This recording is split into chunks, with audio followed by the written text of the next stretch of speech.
Hey loves, I want to talk with you about rejection today and why it's actually so important for an artist to get comfortable with getting rejected.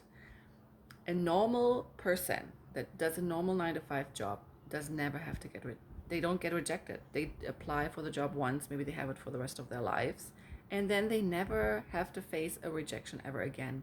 But as artists, we are not doing these kind of jobs. We have to constantly um, go out, send emails, send application for projects, send application for grants.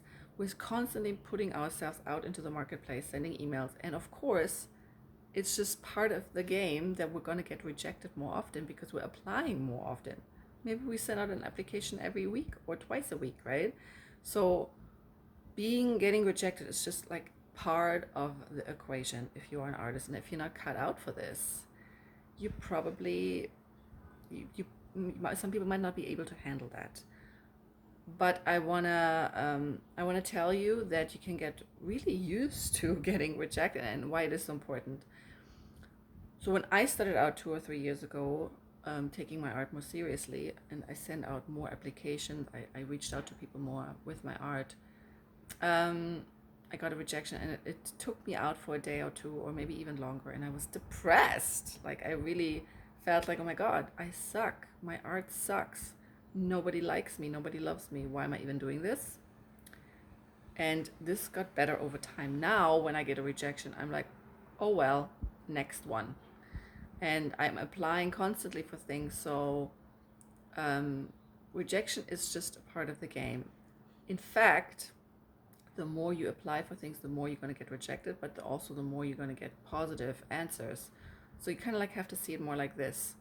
A rejection is actually a good sign because that means you are putting yourself out there, you're putting yourself out into the marketplace, and you're actually doing the work that an artist has to do.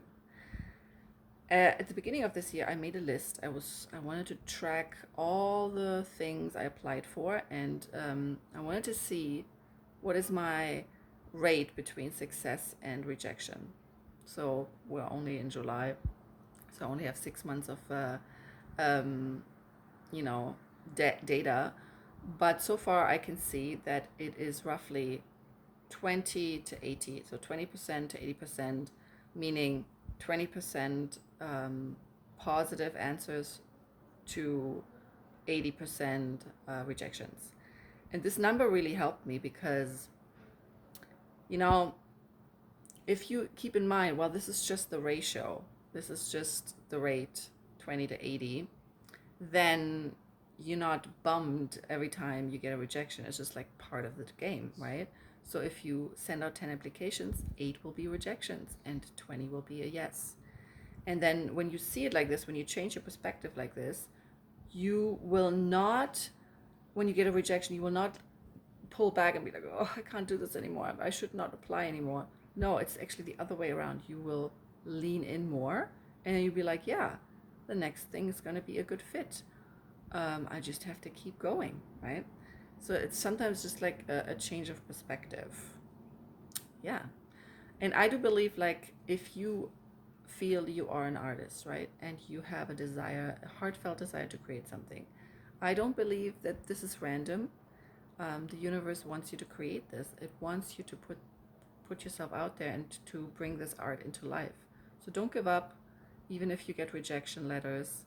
Just keep going, keep going. The universe wants your art to be in the world. So don't give up. Okay, bye loves.